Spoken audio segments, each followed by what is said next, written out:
So we try to connect the dots between the big boom bust theory and how it fits into the financial markets and the economy as we see it. We also did an in-depth study in that book, in Financial Reckoning Day, of demographic trends.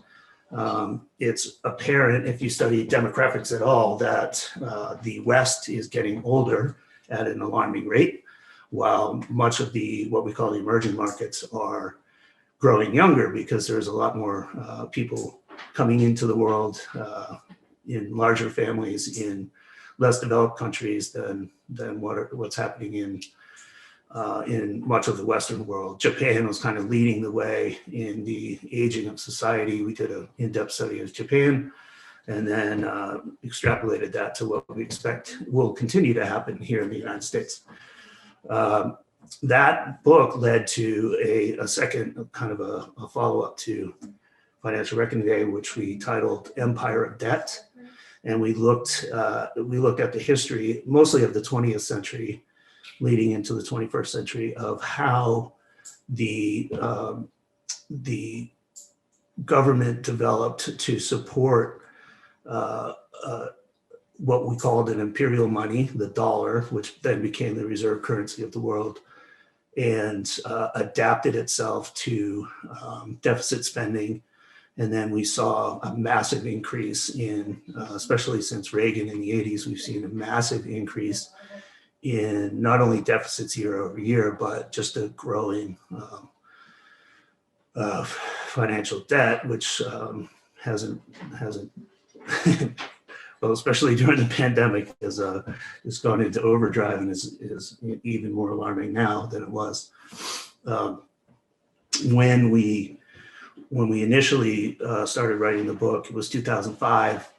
And we were concerned even then about the bubble forming, having studied bubbles and booms and busts, the bubble forming in the housing market. So Empire of Debt ended up being a forewarning for the collapse of the financial markets in 2008.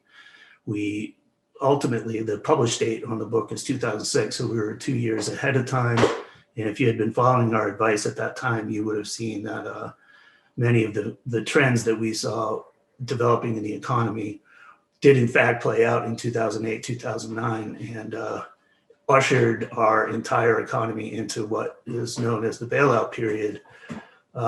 That massive financial crisis, I don't know if you remember Hank Paulson, the then Secretary of Treasury, saying if they didn't bail, he had a one-sheet proposal to bail out the economy. They passed it immediately, and he said if they didn't do that, then we would have seen the end of the financial infrastructure of the world as we knew it. There was a crisis. The thing that a lot of people just don't understand is that crisis never really abated. They continued deficit spending on a massive scale all through the Obama years. And then, most recently when we hit the pandemic, we were just woefully unprepared for a crisis of global proportions like the pandemic showed us. We detail all the development of the infrastructure and the great alphabet agencies and the programs instituted in the 60s, and then the increase of government spending through the Reagan years and through Bush and Obama in Empire of Debt. I recently went back and republished a whole section from Empire of Debt over a 2-week period. And we did some updating of the facts and figures and tried to make the connection between what we were talking about pre-2008 and what happened during the pandemic. And it was during the week leading up to and then the week after the inauguration of President Biden. And I was shocked at how appropriate the themes that we were developing back in 2008 were for our present time. The only difference is the magnitude. The numbers are just on a magnitude greater than they were back then. The themes remain the same though. There are no voices in public discourse that are arguing for fiscal restraint in the government anymore. It's barely a conversation on any of the financial financial news networks. It's almost as if rising debt and massive money printing can continue unabated. And that's sort of the theme of the day. It's a new religion. We can do this forever. But I will quote Warren Buffett from IRO USA and say, he was talking specifically about the trade deficit, which continues to be an issue, and savings deficit.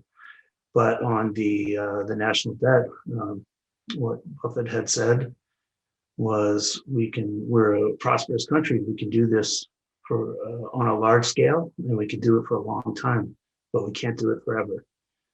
So what is the end game? That's what we're going to be discovering as we plumb these themes moving forward into the Biden era and also the post-pandemic world.